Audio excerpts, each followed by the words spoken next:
प्रभु यीशु मसीह के महान पवित्र नाम में आइए हम इस समय परमेश्वर के वचनों को सुनने के लिए अपने आप को तैयार कर लेते हैं।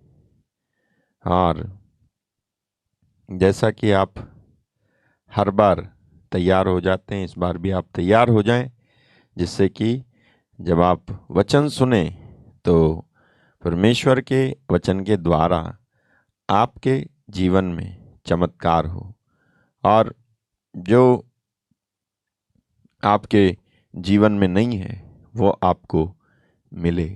हालेलुया। कल मैं आपको परमेश्वर की दया के बारे में बता रहा था कि परमेश्वर की दया हमारे जीवन पर होना कितना ज़रूरी है। और वो दयालु है, वो प्यार करता है, लेकिन जितना वो दया करता है उसके बदले में हम लोग उसको कुछ नहीं देते हैं। हम लोग अपने हिसाब से जीते रहते हैं, अपना अपना काम करते रहते हैं। कोई बुराई नहीं है अपने हिसाब से जीने में, अपना काम करने में, जब तक कि आपका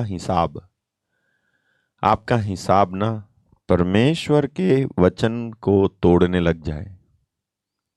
जब आपका हिसाब परमेश्वर के वचन को तोड़ने लग जाए तब बुराई है, तब गलती है। जब तक आपका हिसाब परमेश्वर के वचन को तोड़ता नहीं है तब तक तो ठीक है, लेकिन जब आपका हिसाब किताब परमेश्वर के वचन को तोड़ने लग जाए ना, तब आपको जाग जाना चाहिए। क्यों?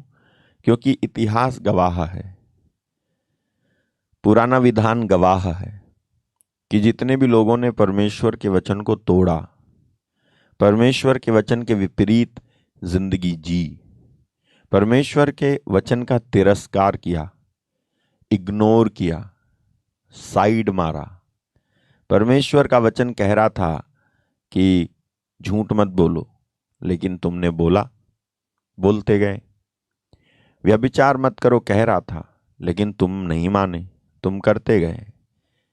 तो इस बात की गवाही बाइबल में है कि आप बच नहीं पाएंगे। यस, आप बच नहीं पाएंगे। ऐसा ऐसा प्रचार करने के पीछे की वजह क्या है मालूम है?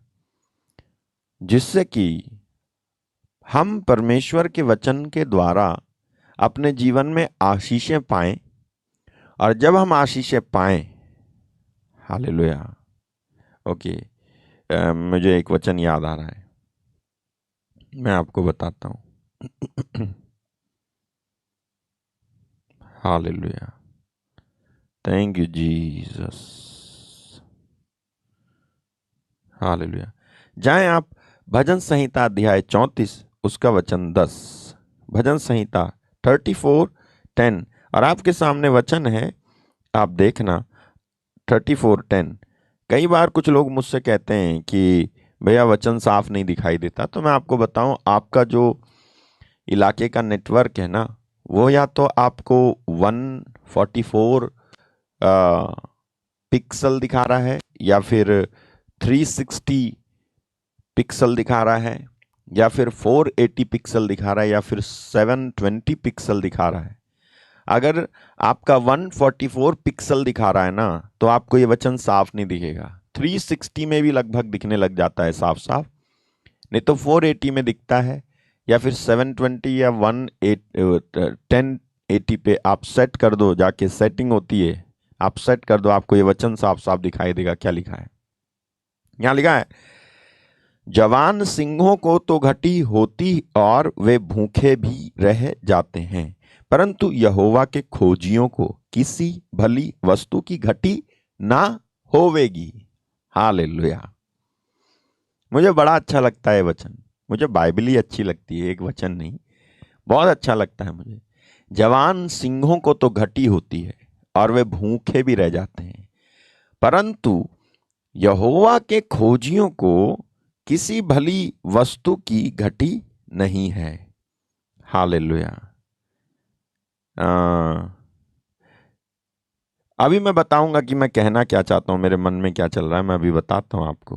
हालेलुया। Thank you Jesus. धीरज रखना। हम्म।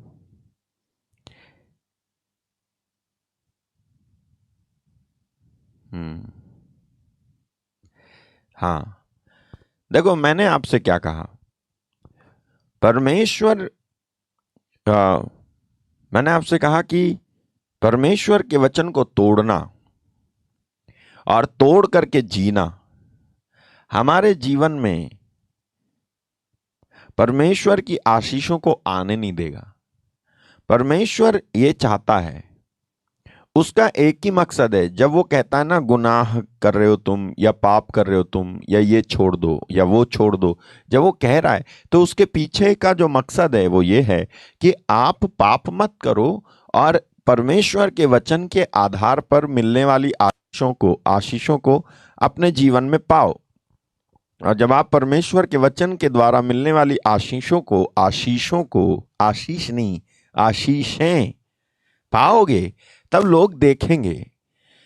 जब लोग देखेंगे तो अपने आप समझ जाएंगे कि जो आपका परमेश्वर है वो कितना अद्भुत है, कितना महान है। हालेलुया। और देखो, परमेश्वर के वचन में लिखा हुआ है, जवान सिंहों को तो घटी होती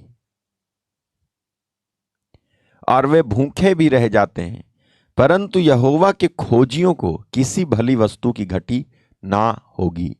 जवान सिंहों को तो घटी होती और वे भूखे भी रह जाते हैं, परंतु यहोवा के खोजियों को किसी भली वस्तु की घटी ना रहेगी।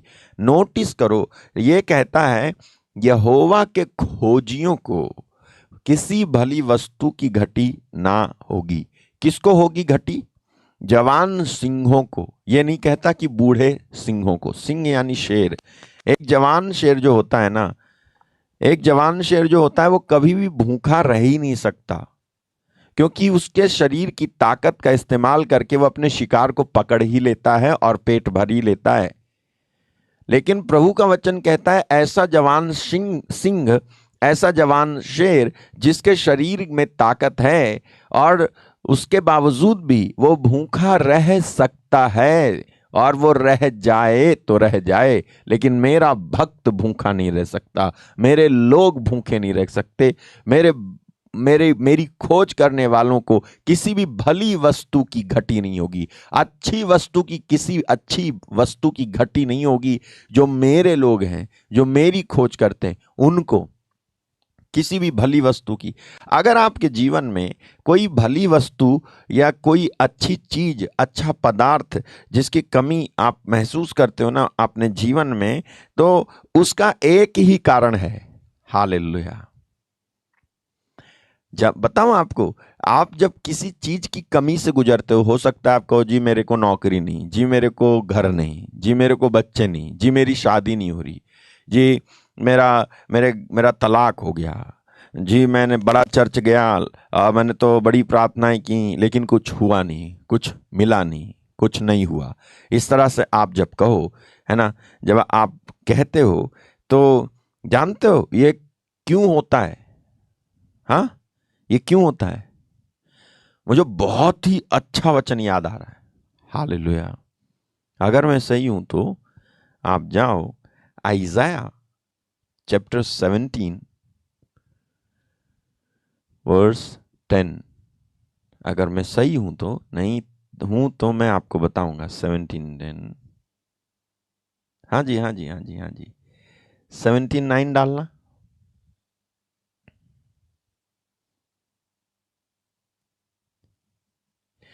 उस समय उनके गढ़ वाले नगर घने वन, उनके निर्जन स्थान पहाड़ों की चोटियों के समान होंगे, जो इजरायलियों के डर के मारे छोड़ दिए गए थे, और वे उजाड़ पड़े रहेंगे। अब देखो, मैंने कहा ना क्यों आपके जीवन में प्रॉब्लम्स हैं, क्योंकि तू अपने उद्धारकर्ता परमेश्वर को भूल गया। Because thou hast forgotten the God of thy salvation, और अपनी दृढ़ चट्टान का स्मरण नहीं रखा। इस कारण चाहे तू मन भावने पौधे लगाए, देख रहे हो, चाहे तू मन भावने पौधे लगाए और विदेशी कलम जमाए। नेक्स्ट,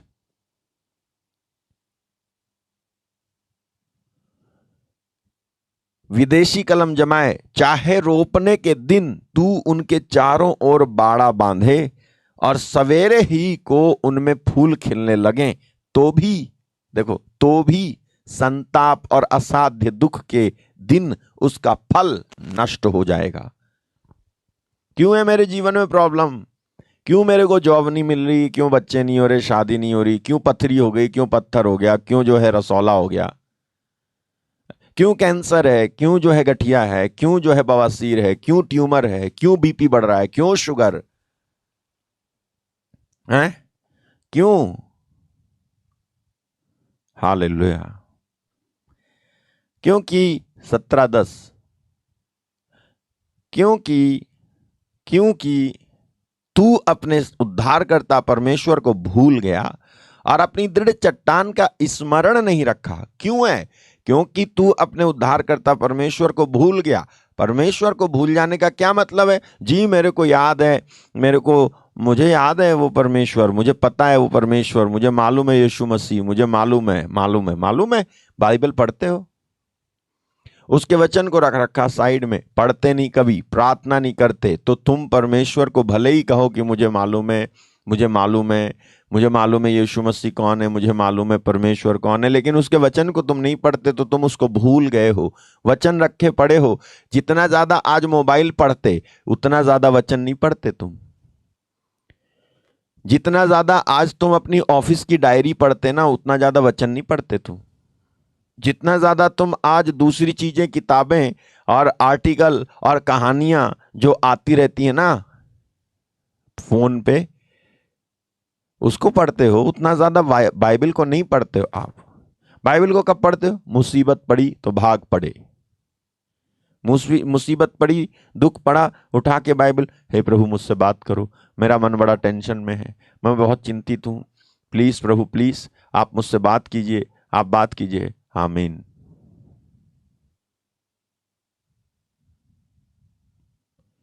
और फिर तुम कंफ्यूज कि यार ये ऐसा वचन क्यों मिल गया मेरे को? आप समझ रहे हो? आपके जीवन में जो प्रॉब्लम्स है ना, उसकी एक वजह यह है कि आप ना उस उद्धारकर्ता परमेश्वर को भूल गए, अपनी दृढ़ चट्टान का स्मरण नहीं रखा। इस कारण बाइबल कहती है, चाहे तू मन भावने पौधे लगाए, विदेशी कलम जमाए,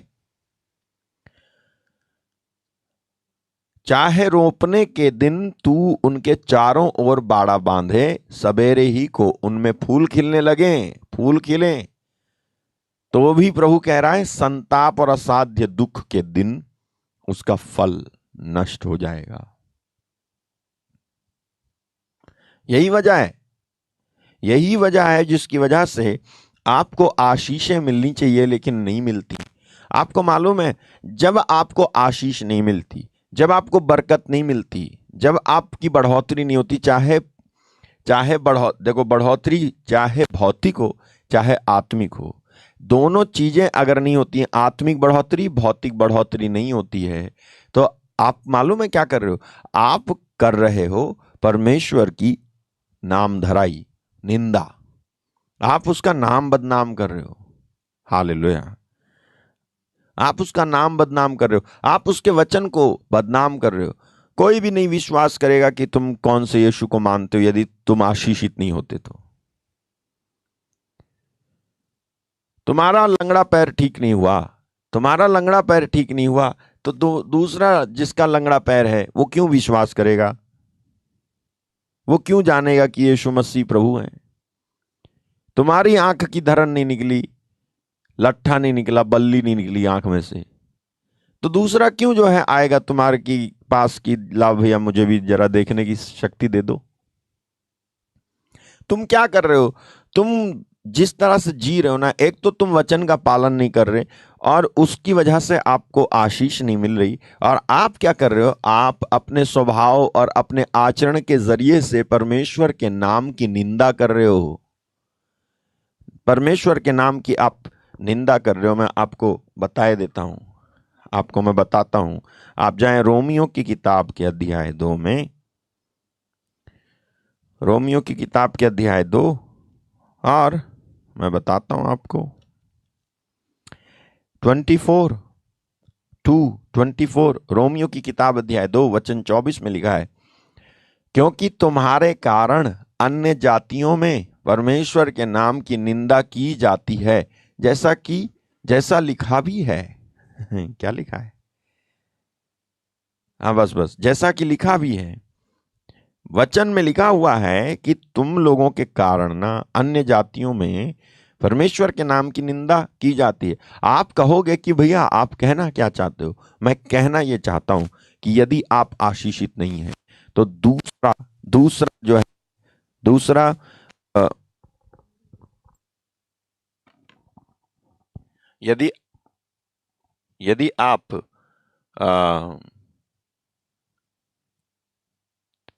थैंक यू जीसस, यदि आप आशीषित नहीं है ना तो दूसरा विश्वास नहीं करेगा। यदि आप आशीषित नहीं है, यदि आपकी बढ़ोतरी दूसरा देख नहीं रहा है तो वो विश्वास नहीं करेगा, और आपकी बढ़ोतरी नहीं होने के पीछे आपका परमेश्वर के वचन को इग्नोर करना शामिल है। क्या आपने समझा मैंने क्या कहा? ओके, नहीं समझा तो मैं आपको समझाता हूं। आइजाया 42:21, यशायाह अध्याय 42 वचन 21 को देखो क्या लिखा है वहां। परमेश्वर क्या चाहते हैं देखो, यहोवा को अपने धार्मिकता के निमित्त ही यही भाया, यहोवा को अपनी धार्मिकता के निमित्त यही भाया कि व्यवस्था की बड़ाई अधिक करे। देखना वचन 42:21, यहोवा को अपनी धार्मिकता के निमित्त यही भाया। Okay, the Lord is well pleased for his righteousness sake, he will magnify the law and make it honourable. Hallelujah. यहोवा को अपनी धार्मिकता के निमित्त ही यह भाया कि व्यवस्था की बड़ाई अधिक करे। नोटिस करो, यहां लिखा है व्यवस्था की बड़ाई अधिक करे। व्यवस्था माने क्या है? Law means what is law? कानून, परमेश्वर का कानून।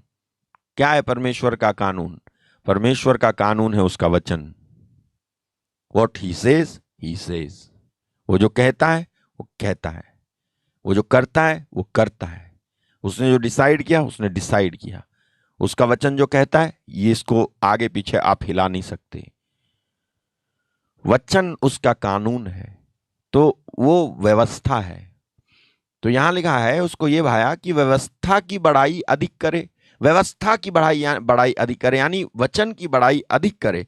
अगर मैं इसको दूसरे अनुवाद से पढ़ूं, हिंदी अनुवाद है ना, ठीक है, हिंदी अनुवाद पढ़ूं तो वहां लिखा है कि परमेश्वर अपनी सत्य प्रतिज्ञता के अनुरूप अपनी व्यवस्था को महान और महिमामय बनाना चाहता था, ये लिखा है। और यहां लिखा है व्यवस्था की बड़ाई अधिक करे। कैसे होगी उसकी व्यवस्था की बड़ाई? कैसे होगी उसके वचन की बड़ाई? जब तुम वचन पर चलोगे, वचन के अनुसार तुम्हारे साथ होगा, तब होगी उसके वचन की बड़ाई। तुम वचन पर चले, तुम्हारे साथ वचन के अनुसार हुआ, तब तुमसे कोई पूछेगा, तब तुम कहोगे कि मैं वचन पे चला और वचन पर चलने की वजह से मेरे जीवन में आशीषें आ रही हैं। अच्छा, इतना महान है परमेश्वर का वचन, तो क्या हो गई? परमेश्वर के वचन की बड़ाई हो गई। लेकिन जब तुम वचन पर नहीं चलते, तुम्हारा स्वभाव खराब, बर्ताव खराब, बोली खराब, बोलना, स्वभाव, बर्ताव सब खराब, लोग देखेंगे और तुम्हारी निंदा करेंगे। इस तरह से परमेश्वर की निंदा होगी और तुम परमेश्वर के वचन को व्यर्थ कर रहे हो। और उसकी जो वचन की बड़ाई होनी चाहिए, तारीफ होनी चाहिए उसके वचन की निंदा होती है। जब वचन की निंदा होती है तब परमेश्वर कहता है कि तुम्हारे कारण ना अन्य जातियों में मेरे नाम की निंदा हो रही है, क्योंकि तुम चल नहीं रहे मेरे वचन पे। हालेलुया, तुम मेरे वचन पर नहीं चल रहे, इसीलिए। समझ रहे हो आप? तो परमेश्वर आपको किसी भी भली चीज की कमी रहने देना नहीं चाहता। वो तो चाहता है, देखो एक वचन मुझे याद आया, देखते हैं मिलता है कि नहीं। व्यवस्था विवरण में जाओ और मैं बताता हूं आपको। ये सब जातियां कहेंगी कि ऐसा महान राष्ट्र।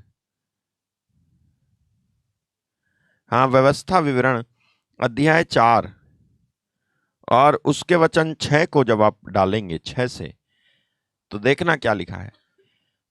यहां लिखा है 5 से डालें, 5 से। व्यवस्था विवरण 4:5, इसको विधि विवरण भी बोलते हैं। सुनो, मैंने तो अपने परमेश्वर यहोवा की आज्ञा के अनुसार तुम्हें विधि और नियम सिखाए हैं कि जिस देश के अधिकारी होने जाते हो उसमें तुम उनके अनुसार चलो। फिर इसीलिए तुम उनको धारण करना और मानना, क्योंकि और देशों के लोगों के सामने तुम्हारी बुद्धि और समझ इसी से प्रकट होगी। अर्थात वे इन सब विधियों को सुनकर कहेंगे कि निश्चय ये बड़ी जाति बुद्धिमान और समझदार है। यहां लिखा है तुम उनको धारण करना और मानना,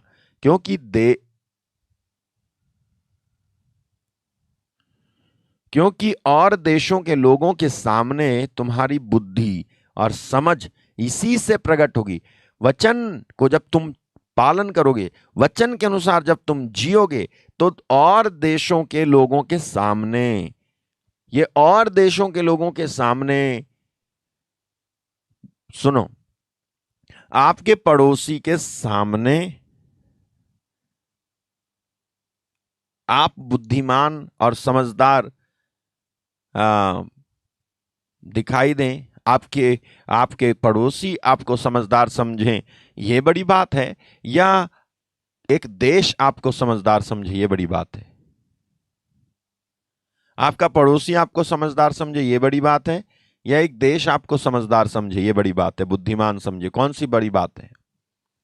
जब भारत देश में रहने वाला तुझे अमेरिका समझदार कहे, तब यह बड़ी बात है। या तू भारत देश में ही रहने वाला है, एक जगह पे रहने वाला, उसी जगह पे दूसरा कोई पड़ोसी तेरा कहे तू बड़ा समझदार है, वो बड़ी बात है? बताओ। वो सर्टिफिकेट दे तुझे समझदारी का, वो बड़ी बात है? या एक बाहर का कोई देश तुझे सर्टिफिकेट दे कि सच में ये बहुत समझदार है, ये बड़ी बात है? कौन सी बड़ी बात है? आप मानोगे कि बाहर का देश कोई मुझे सर्टिफाई करे कि तू समझदार है, तो ये मेरे लिए गर्व की बात होगी। देखो वचन क्या कहता है, और देशों के लोगों के सामने तुम्हारी बुद्धि और समझ इसी से प्रकट होगी, अर्थात वे इन सब विधियों को सुनकर कहेंगे। आपको मालूम है, आज हमारे पड़ोसी को ही नहीं लगता हम समझदार हैं। देश तुमको समझदार मानेगा, दूसरे देश के लोग जो है तुमको समझदार मानेंगे। मालूम है बाइबल में क्या लिखा हुआ है? शेबा की रानी आई और सुलेमान के पास आकर के उसकी समझदारी और उसके ज्ञान को सुनने के लिए ऊंट पर बैठकर और तमाम सारे धन दौलत और सुगंधित चीजें, माल खजाना लेकर के आई, और दूसरे देश से आई। हालेलुया। यीशु ने इसके बारे में कहा था, शेबा की रानी सुलेमान की बुद्धि सुनने के लिए दूसरे देश से आई, यहां वो है जो सुलेमान से भी महान है। हालेलुया। यहां वो है जो सुलेमान से भी महान है। Hallelujah. Thank you Jesus, thank you Jesus. Hallelujah, thank you Jesus. हाँ, Matthew chapter 12:42।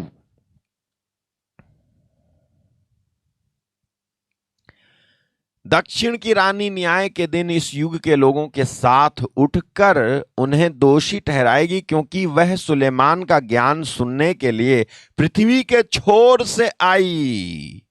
For she came from the uttermost part. Go and study this word, uttermost. What does that mean? Uttermost part. पृथ्वी के छोर, पृथ्वी का छोर कहां से आई? पृथ्वी के छोर से आई।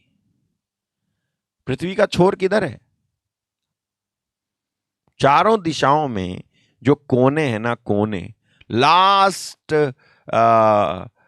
जो पार्ट है अर्थ का, जहां से फिर से आपकी ये धरती जुड़ जाती है, वहां पर से इतनी दूर से वो कहता है, वचन कह रहा है, यीशु ने कहा कि ये जो रानी थी ना, ये दक्षिण की रानी, hallelujah, the queen of the south, not south from south India, ठीक है, queen of the south shall rise up in the judgement with this generation and shall condemn it, for she came from the uttermost part of the earth to hear the wisdom of Solomon, and behold, a greater than Solomon is here.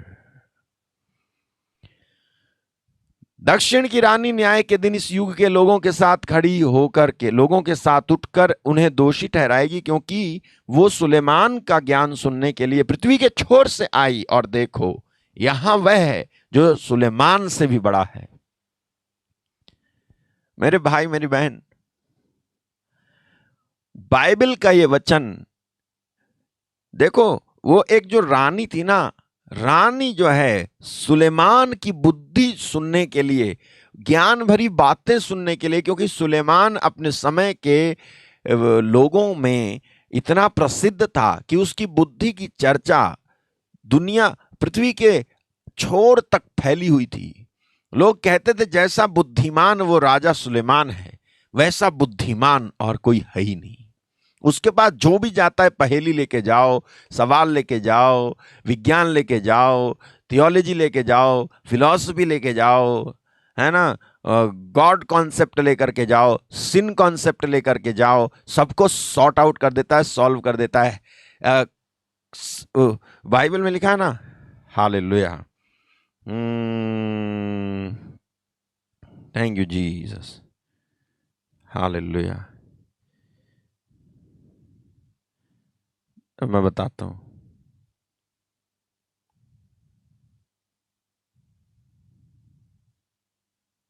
हाँ, first king chapter 5, पहला राजा अध्याय 5 वचन 10 से। First king 5:10 लिखा है, इस प्रकार Hiram Suleman की इच्छा के अनुसार, आगे पीछे है क्या? फर्स्ट किंग 5:10, सुलेमान की प्रज्ञा सब पूर्वीय लोगों और मिस्र के समस्त प्रजा से भी श्रेष्ठ थी। कहाँ है वो? इसी में होगा, कहीं आगे पीछे हो सकता है।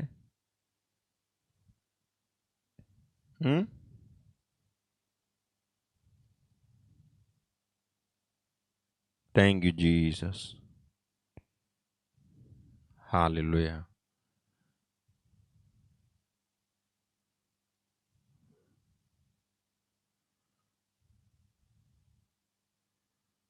हालेलुया। हिंदी और इंग्लिश का फर्क है, इसीलिए थोड़ा सा आपको शायद ना मिले।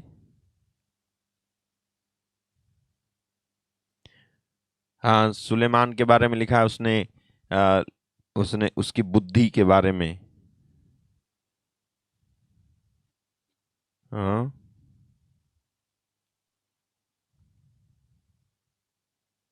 Thank you Jesus. हाँ,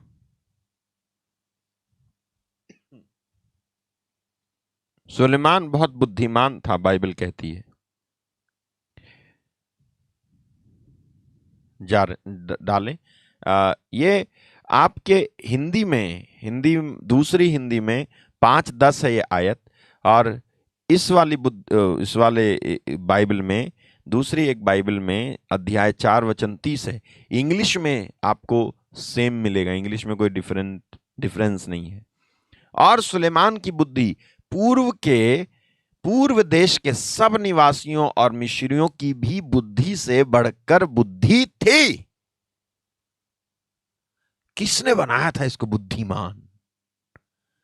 ऑफ कोर्स परमेश्वर का आत्मा उसके ऊपर उतरा था, परमेश्वर का आत्मा उसके ऊपर उतरा था। लेकिन परमेश्वर का आत्मा एक ऐसे व्यक्ति के ऊपर नहीं उतरेगा जो परमेश्वर के वचन को पढ़ता नहीं, सुनता नहीं, चलता नहीं। ये वो था जो दाऊद का बेटा था, ये परमेश्वर के वचन के अनुसार जीता था। तो यहां लिखा हुआ है सुलेमान को बुद्धि दी परमेश्वर ने, और उसकी बुद्धि पूर्व देश के सब निवासियों, यानी पूर्व देश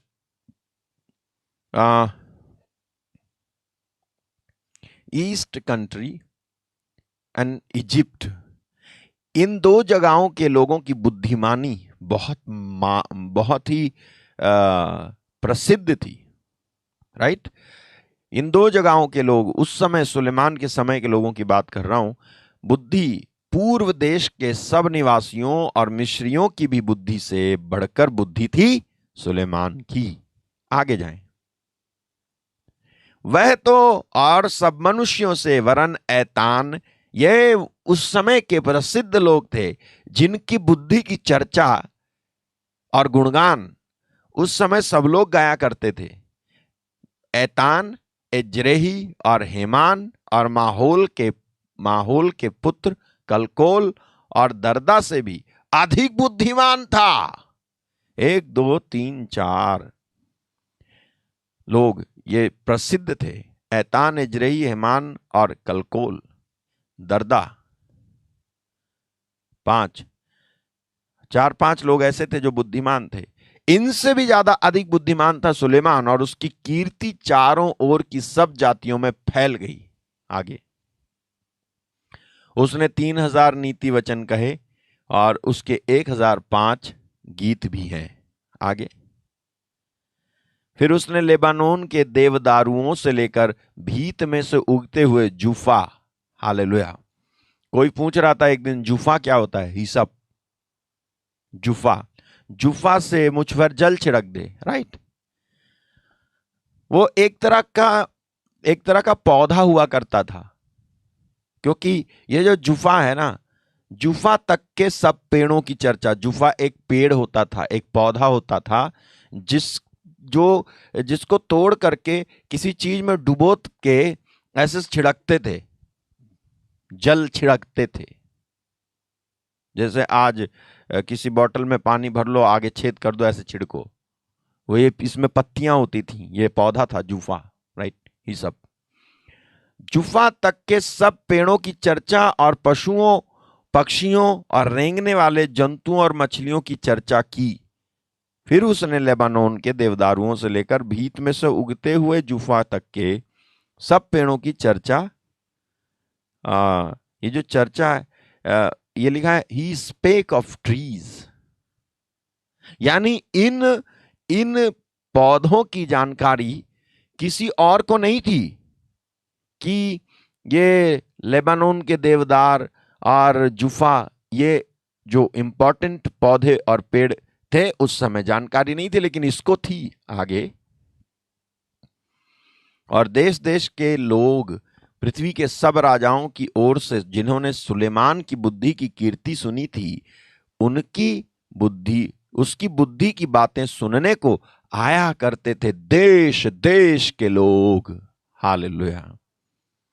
परमेश्वर आपको ऐसा बुद्धिमान बनाना चाहता है, ऐसा समझदार बनाना चाहता है, लेकिन करे क्या? तू तो वचन ही नहीं पढ़ता, तू तो वचन ही नहीं पढ़ता। जो बात तुझे बुद्धिमान बनाएगी, जो बात तुझे ज्ञानवान बनाएगी, जो बात तुझे में ज्ञान भरेगी, प्रज्ञा देगी, वो है परमेश्वर का वचन। हालेलुया। उसी को तुम पढ़ते नहीं, उसी को। इसीलिए मैंने कहा ना, बाइबल कहती है परमेश्वर अपने व्यवस्था की बड़ाई अधिक करे, ये उसको भाया। लेकिन अपने व्यवस्था की बड़ाई अधिक वो कैसे करता? Isaiah 42:21, कैसे करता वो? क्योंकि हमने तो उसके वचन को छोड़ दिया है, तो कैसे करेगा वो व्यवस्था की बड़ाई अधिक? हालेलुया। इसलिए मेरे भाई मेरी बहन, परमेश्वर के वचन का जब आप पालन करते हो, वचन के अनुसार जब आप जीते हो, तो आपको ऐसा ऐसा बुद्धिमान बनाएगा वो कि देश देश के लोग आपकी बुद्धि सुनने आएंगे। और सुलेमान को परमेश्वर ने इतना बुद्धिमान बनाया कि रानी शेबा की रानी जो जो पृथ्वी के छोर पे रहती थी, वहां से चली आई सुलेमान की बुद्धि सुनने के लिए। आज तो हम इतने बुद्धिमान हैं कि पड़ोसी कहता है ये देखो हो रही है लड़ाई, ये देखो हो रही है लड़ाई, आ गया पियक्कड़, आ गया जुआरी, आ गया वो आ गया, अब हल्ला होगा। यही जानते हो हमारे बारे में। लेकिन जब तू वचन के अनुसार जिए, बाइबल कहती है, जाओ ना, जाओ जाओ, व्यवस्था विवरण चैप्टर 4 वर्स डालें डालें 5 से देखो, 5 से सुनो, मैंने तो अपने परमेश्वर यहोवा की आज्ञा के अनुसार तुम्हें विधि और नियम सिखाए हैं कि जिस देश के अधिकारी होने जाते हो उसमें तुम उनके अनुसार चलो।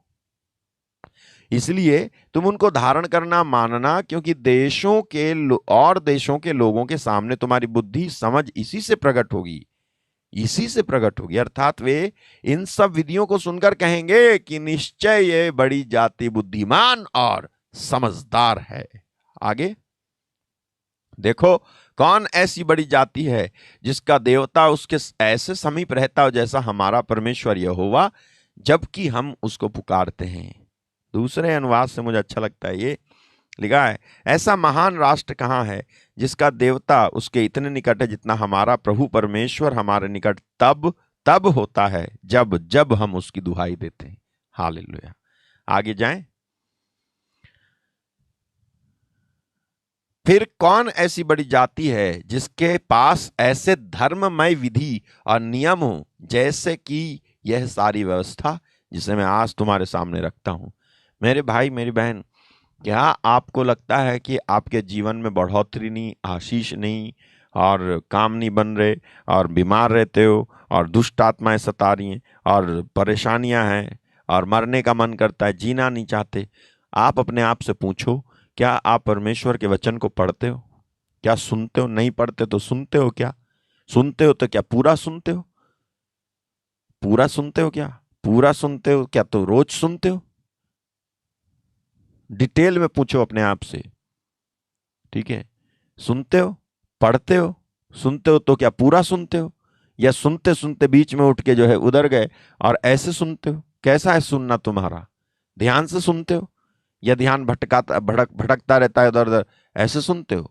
कैसे सुनते हो परमेश्वर का वचन? परमेश्वर का वचन सुनना शुरू कर, रोज उस वचन को पढ़ना शुरू कर, तेरे अंदर बुद्धि आएगी और तेरा बिजनेस जो है खुल जाएगा। वचन को सुनना शुरू कर, वचन के अनुसार जीना शुरू कर, तेरे अंदर आत्मा काम करेगा और तेरे को पवित्र आत्मा गाइड करेगा कि क्या करना चाहिए। हालेलुया। जब तू वचन पढ़ेगा, तब वचन पढ़ते पढ़ते आज पूछो लोगों से कि भाई तुम प्रार्थना करते हो? हाँ जी प्रार्थना करते हैं। प्रार्थना करते हो? अच्छा ठीक है। अन्य भाषा बोलते हो? वो क्या होती है?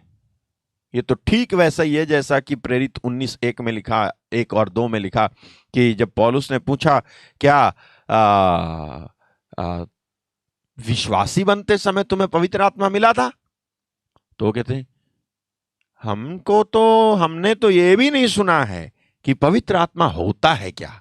इसी तरह से हम में से भी लोग हैं जिनसे पूछो वहां अन्य भाषा बोलते हो? वो क्या है ना, हम अच्छा सुना तो है लेकिन हम बोलते नहीं है हम। हालेलुया। इस तरह से जब आप बाइबल को पढ़ोगे तब जाकर के आप बाइबल में जो प्रिंसिपल्स, जो सिद्धांत लिखे हुए हैं, जब उसके अनुसार करोगे, मांगोगे, विश्वास करोगे। मैं सच बता रहा हूं, मैंने इस वचन को अपने जीवन में देखा है। ये जीवित वचन है। हालेलुया। ये जीवित वचन है। सच में ये वचन जीवित है। परमेश्वर के मुख से निकलने वाला एक एक वचन आपको जीवन देता है।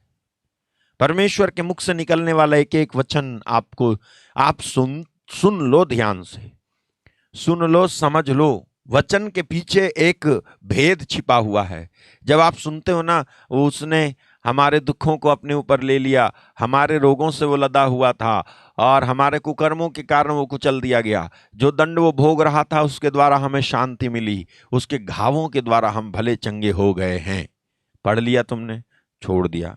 प्रभु तेरे घावों के द्वारा मैं भला चंगा हो गया हूं। लेकिन तुमने मनन चिंतन किया ही नहीं, तुमने जो है सोचा ही नहीं, अरे भला चंगा हो गया हूं, हो गए हैं।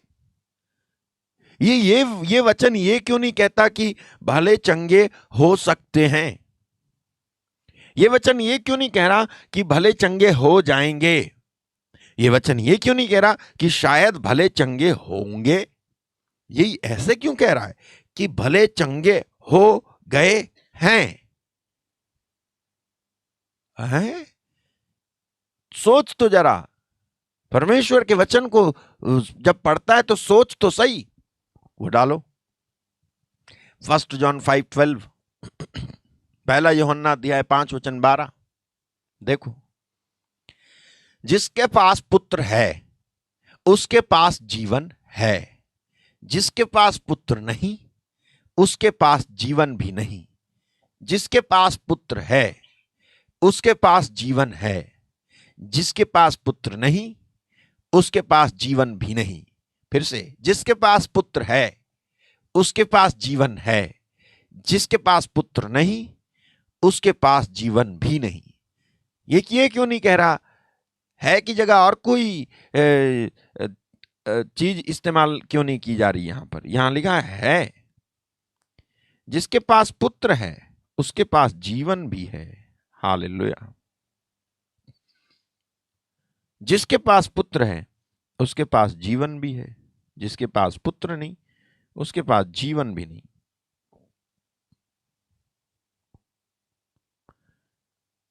आप कभी सोचते नहीं हो? पढ़ लेते हैं, हम पढ़ लेते हैं जिसके पास पुत्र है उसके पास जीवन भी है। मैं जब पढ़ता हूं इस वचन को तब मैं कहता हूं कि ये क्या मतलब है? What is this life all about? जाओ आप इसी में 1:1 हाँ 1:1 उस जीवन के वचन के विषय में जो आदि से था, जिसे हमने सुना, जिसे अपनी आंखों से देखा, वरन जिसे हमने ध्यान से देखा और हाथों से छुआ। ये जीवन प्रकट हुआ और हमने उसे देखा और उसकी गवाही देते हैं और तुम्हें उस अनंत जीवन का सुसमाचार देते हैं जो पिता के साथ था और हम पर प्रकट हुआ है।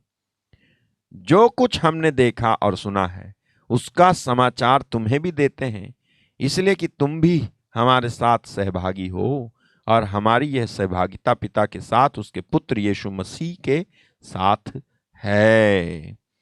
ये बातें हम इसीलिए लिखते हैं कि हमारा आनंद पूरा हो जाए। जो समाचार हमने उससे सुना और तुम्हें सुनाते हैं वो ये है कि परमेश्वर ज्योति है, उसमें कुछ भी अंधकार नहीं। हालेलुया। 1:1 उस जीवन के वचन के विषय में जो आदि से था, जिसे हमने सुना, जिसे अपनी आंखों से देखा, वरन जिसे हमने ध्यान से देखा और उसे हाथों से छुआ। यह जीवन प्रकट हुआ, यह जीवन प्रकट हुआ, यह जीवन प्रकट हुआ, यह जीवन प्रकट हुआ। यीशु मसीह वो जीवन है। The one who hath Jesus hath life। जिसके पास यीशु मसीह है, जिसके जीवन में यीशु मसीह है, उसका जीवन जीवन से बढ़ करके है। उसके अंदर वो महसूस करेगा there is life in me। Hallelujah. वो अनुभव करेगा कि यीशु मसीह मुझ में जो है वो महिमा की आशा है। कोलोशियंस 1:27, 1:21, 1:27, कोलोशियंस 1:27 में लिखा हुआ है, यीशु मसीह जो महिमा की आशा है वो तुम में है। देख लो, Jesus Christ, Jesus Christ the hope of glory, which is Christ in you the hope of glory. तुम महसूस करोगे यीशु मसीह मुझ में है, यीशु मसीह मुझ में है। वो आपको हारने नहीं देगा। क्यों? There is life. हालेलुया। वो आपको हारने नहीं देगा क्योंकि वो जीवन है। वो आपको निराश नहीं होने देगा क्योंकि वो जीवन है। वो आपको दुखी नहीं होने देगा क्योंकि वो जीवन है। वो आपको प्रार्थना में बनाए रखेगा क्योंकि वो जीवन है। जब तुम सोओगे तब जीवन है, जब तुम जागोगे तब जीवन है, जब तुम बोलोगे तब जीवन है, जब तुम करोगे तो जीवन तुम अपने अंदर महसूस करोगे। He is life eternal. Jesus Christ is life, eternal life. जिसके पास पुत्र है उसके पास जीवन है, जिसके पास पुत्र नहीं उसके पास जीवन ही नहीं। मरे पड़े रहोगे, चलते रहोगे लेकिन ऐसा लगा मुर्दा हूं, मुर्दा हूं, मुर्दा हूं। कोई जॉय नहीं, कोई आनंद नहीं, कोई आराम नहीं, कोई शांति नहीं। क्यों? क्योंकि यीशु मसीह तुम्हारे अंदर है नहीं। वो अगर है तो जीवन महसूस करोगे, फुर्तीले रहोगे, उकाब के समान रहोगे, भागते रहोगे, सरेंडर करोगे, उड़ते जाओगे। हालेलुया। प्रार्थना में जाओगे और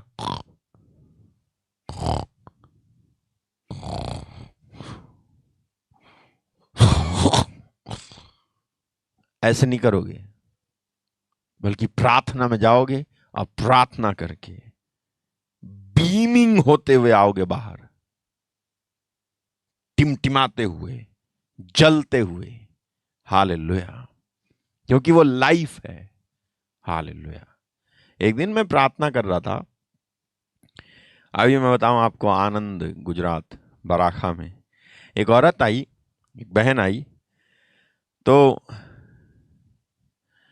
वो जैसे ही आई ना, मैं सबके लिए प्रार्थना करके करके करके करके थक रहा था थोड़ा। तो जैसी वो आई ना, और जैसी मैंने उसके हाथ को, मेरे हाथ की उंगली, यही लेफ्ट हैंड की ये फर्स्ट फिंगर, जैसी उसके हाथ में जैसी लगी, मुझे इतनी जोर से करंट मारा। वो करंट जैसे ऐसा होता, ऐसा जैसे यीशु मसीह को किसी ने छुआ और उसमें से सामर्थ निकल आई। मैं समझता हूं वो सामर्थ कैसी सामर्थ होगी। हालेलुया। वो सामर्थ ऐसी सामर्थ थी जिसको निकलते हुए यीशु मसीह ने अपने शरीर में महसूस किया और आते हुए अपने शरीर में औरत ने महसूस किया। ऐसी सामर्थ थी। जैसे कोई करंट के तार पे हाथ लगा दे और उसको महसूस होगा कि उसको करंट लगा है। मैंने उस औरत को जैसे छुआ, मुझे वापस करंट लगा। और वो करंट ऐसा था ना, जैसी करंट लगा, अरे मैं जो है रिवाइव हो गया। मैं कह रहा अभी तो थक रहा था, अभी क्या हुआ? सब थकान दूर। हालेलुया। और उसके बाद मैंने उस बहन के लिए प्रार्थना की। मैंने कहा कनेक्शन बना लेते हैं यहाँ तुरंत, जल्दी से तुरंत कनेक्शन बना लेते हैं। तो मैंने उसके लिए प्रार्थना की। यीशु मसीह जब आपके अंदर होगा ना, तो आप महसूस करोगे, आपको महसूस होगा पावर रिलीज हो रही है, महसूस होगा। हारोगे नहीं आप। हार क्या होती है उस पर देख करके हंसोगे। जहां यीशु मसीह आपके अंदर है ना, आपके अंदर जीवन होगा, जीवन, लाइफ। किसी के पास बैठ जाओगे तो कहेगा यार तेरे से बात करने के बाद बहुत अच्छा लग रहा है। लेकिन जब यीशु मसीह अंदर नहीं है, तब तुम किसी के साथ बैठ जाओगे तो एक तो पहले ही से उदास था, तुम उससे डबल उदास कर दोगे। वो कहेगा मर गया मैं तेरे पास आके, अच्छा होता मैं तेरे पास आया ही नहीं होता। मैं तो सोच रहा था कि आऊँगा, थोड़ा सा कुछ बताएगा, अच्छा लगेगा मुझे, लेकिन मैं आया और तूने जो है मेरे को उदास कर दिया।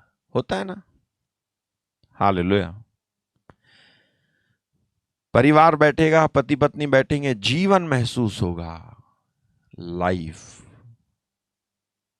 Life, that life is hid in the word of God.